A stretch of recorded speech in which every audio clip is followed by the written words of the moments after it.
اب ہوتا ہے 5 امور ایسے ہیں کہ اگر وہ کام ہو جاتے ہیں تو ان کے بعد غسل کرنا فرض یا بعض فقہا جیسے لکھ دیتے ہیں واجب ہے۔ ان میں سے پہلا ہے ایام حیض کا اختتام، کہ حیض ختم ہوگا غسل واجب۔ اسی طریقے سے نفاس، جو بچے کی پیدائش کے بعد بلیڈنگ ہوتی ہے، اس کے بعد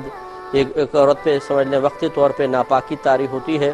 اور اس کے بعد جو غسل کیا جاتا ہے، اس کے بعد یہ ختم ہوتا ہے نفاس تو غسل واجب ہو جاتا ہے۔ اب جو غسل کرنا ہوتا ہے یہ فرض ہے۔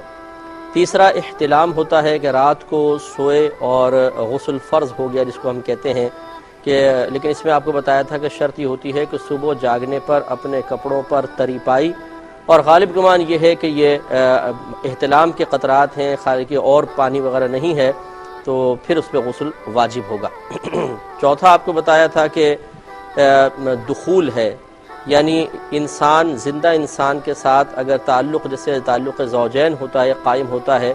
اس میں چاہے ڈسچارجنگ ہو یا نہ ہو، اگر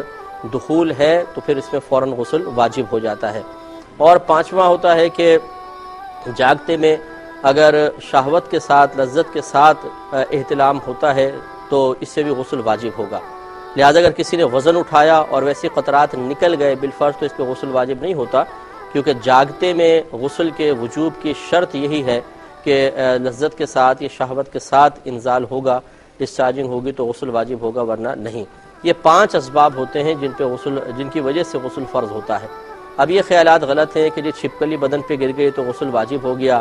یا مردے کو غسل دیا تو غسل دینے والے پر غسل واجب ہو جاتا ہے، یہ غلط خیالات ہیں۔ چھپکلی گرے تو کچھ بھی نہیں ہے، اور مردے کو نہلانے کے بعد اگر غسل کرنا چاہیں تو فقہا نے مستحب لکھا ہے کہ افضل ہے، کر لیں، نہیں کریں تو ایسا نہیں ہے کہ معاذ اللہ کوئی غسل واجب تھا اور نہ کرنے پر انسان گناہگار ہوگا۔